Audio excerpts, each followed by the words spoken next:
In this video, we're going to show you how to replace the battery in your Honda 4-button key fob. First, slide the spring tab over to release the hidden key. Once the physical key is removed, you'll see two small notches on the ends. Using the key you just removed, insert it right in between these two notches. Gently twist to pry open the key fob. Once the two sides are loose, you can gently pull apart.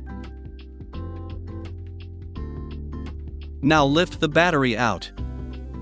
These Honda key fobs use one CR20 32-button battery.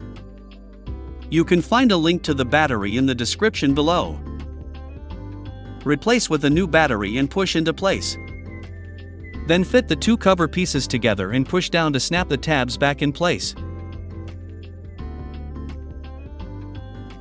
Make sure all sides are secured.